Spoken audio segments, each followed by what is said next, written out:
Hello everyone, welcome to my channel. Please subscribe and keep watching more details. New to the WCTH episode features reunion and unrequited romance for Jack Wagner's Bill Avery. The WCTH Season 12 Episode 6, When Autumn Leaves Begin to Fall, finally introduces Melissa Gilbert's character Georgie McGill. Already, Jack Wagner has hinted that his character Bill Avery and Georgie have a past. He even has said that this is an unrequited romance. Here is the preview information as well as the special premiere date that is different this week due to the Super Bowl. Here is all the info Hardys need to know.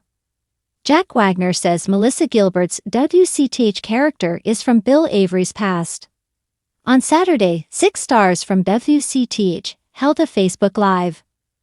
Although he was golfing at a Florida event, Jack Wagner was there. Most of all, he was ready to talk about Melissa Gilbert's highly anticipated guest role as Georgie McGill.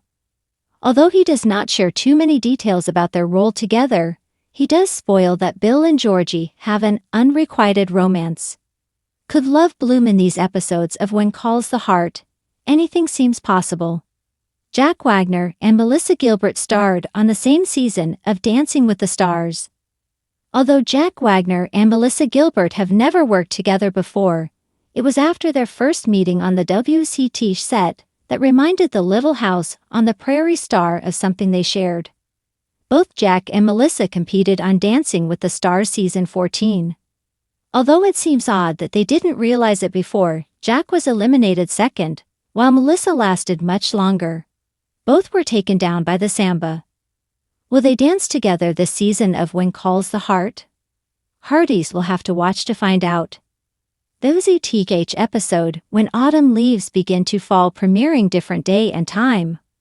Hardys are so excited to see Little House on the Prairie alum Melissa Gilbert guest star in WCTH Season 12. When will her first guest starring episode, When Autumn Leaves Begin to Fall premiere? Because Sunday, February 9 is Super Bowl Sunday, Hallmark is premiering this episode of When Calls the Heart on Saturday, February 8 at 10 p.m. Eastern. This is after the Wish Swap premiere. This rom-com features a cameo from Pascal Hutton. In addition, Hallmark will also air this episode on Sunday, February 16 at 8 a.m. Eastern. That is in case anyone misses out on the unusual Saturday premiere. As always, this episode will be available to stream on Hallmark Plus the next day. Lastly, Hardys who subscribe to Peacock can stream this up to 72 hours after the premiere. There are many opportunities for Hardys to get a chance to watch this new episode despite the unusual scheduling. The soft chime of the Hope Valley clock tower echoed down Main Street, a sound that always seemed to slow time in the little frontier town. In the glow of the morning sun, the townsfolk bustled with a quiet excitement. They had heard whispers that a familiar face was returning, and not just for a casual visit. For Judge Bill Avery, however, the day promised more than legal matters and small-town chatter. It was the day his past would step, quite literally, onto Hope Valley's boardwalk. Bill stood in front of the cafe, his coffee cooling in his hands. The years had given him a weathered look, lines from laughter, furrows from loss. But his eyes still held the spark of a man who'd seen a lot and endured even more. As mayor, judge, and all-around guardian of Hope Valley, he'd faced dangerous criminals, tangled mysteries, and more than a few personal regrets. Still, nothing had prepared him for the telegram that had arrived the day before. Coming to Hope Valley. We need to talk. The sender's name had made him pause, Margaret Sinclair. Margaret had once been a fellow law enforcer in Union City, and for a brief, dizzying period, the woman who'd occupied his thoughts at the end of long days. But Margaret was a woman who lived by rules stricter than any judge could enforce. Rules that had left no room for love, especially love with a man as unpredictable as Bill Avery. They had parted ways years ago, under the polite guise of mutual understanding. The Bill had always known there were things left unsaid. By late morning, Hope Valley's stagecoach arrived in a swirl of dust, the horses' hooves clopping against the packed road. Bill watched as Margaret stepped down, her dark riding skirt swaying, her hat tipped just enough to hide her eyes.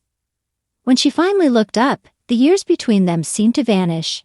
She smiled, but it was tinged with something Bill couldn't read, perhaps caution, perhaps regret. "Bill Avery," she said, her voice exactly as he remembered, calm, low, and steady, even when the world wasn't. "That's a bold You-faced lie, Margaret," he replied with a half-grin. "But I'll take it." Their reunion was cordial, though the air between them carried the weight of unspoken history. Bill, ever the gentleman, carried her small travel case to the saloon, where she'd be staying for the week. Along the way, she explained that she was in Hope Valley on official business, a legal matter involving a land dispute between a local miner and a railroad company. She needed Bill's cooperation to mediate, given his standing in town. Bill suspected there was more to it. Margaret Sinclair was many things: efficient, intelligent, precise. But she never traveled this far without layers of motive. As they worked together over the next 2 days, Bill found himself catching glances of her when she thought he wasn't looking. She had the same quiet determination, the same graceful way of handling tense moments, the same habit of tucking a stray curl behind her ear when she was thinking. It was, in some ways, painfully easy to fall back into old rhythms.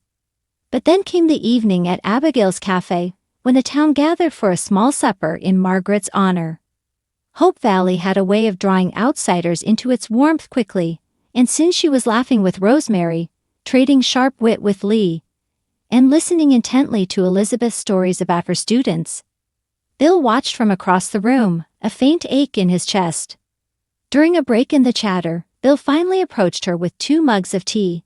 "Seems like you're fitting in here better than most," he said. Margaret's smile softened, but there was a hint of distance in it. "It's a lovely town. You've built something worth protecting here, Bill." "That you sounds like you're already saying goodbye," he noted. She looked down, her fingers tracing the rim of her cup. "I leave in 2 days. I didn't just come for the case." Bill leaned forward slightly. "Then why?" Her eyes met his, and for the briefest moment, he thought he saw the truth, feelings long buried, a flicker of longing. But just as quickly it was gone, replaced by that impenetrable resolve. "I came to see you," she said quietly. To close a chapter I never really finished. Bill, we were good together once, but you were always chasing something: justice, adventure, danger. I admired it, but I couldn't live in it." Bill swallowed, his throat suddenly dry. "People change." "I know," she replied. "And you have. You've put down roots here. But I'm still on the road, still chasing cases in cities that need me. I can't be the woman who stays, and you deserve someone who will." The words hit like a gavel. He knew she was right. This was the nature of unrequited romance, not always unreturned love, but love that couldn't align with the paths 2 people had chosen. The next day, the land dispute was settled with an agreement both parties could live with. Margaret proved, once again, why she was respected in every courtroom she entered. That evening, she and Bill walked along the edge of town, the sky painted in streaks of rose and gold. "I'll miss Hope Valley," she said softly. "Hope Valley will miss you," Bill replied. "And so will I." Margaret stopped, looking up at him with an expression that said everything words could not. Then in the fading light, she stepped forward and pressed a gentle kiss to his cheek. "For what it's worth, Bill," she whispered, "if I'd been a different kind of woman, I would have stayed." He didn't answer. He simply tipped his hat and watched her walk away, her silhouette growing smaller against the horizon. 2 mornings later, the stagecoach carried Margaret Sinclair out of Hope Valley, leaving Bill standing at the edge of the road. In his pocket was a folded note she'd left on his desk, containing only one line: "Some things aren't meant to be, but they are still worth remembering." Back in his office, Bill sat down with a fresh cup of coffee and let the stillness of the town settle around him. Life in Hope Valley had taught him many lessons, but that day he learned one more. Sometimes love was not about possession, but about cherishing the moments you were given, however brief.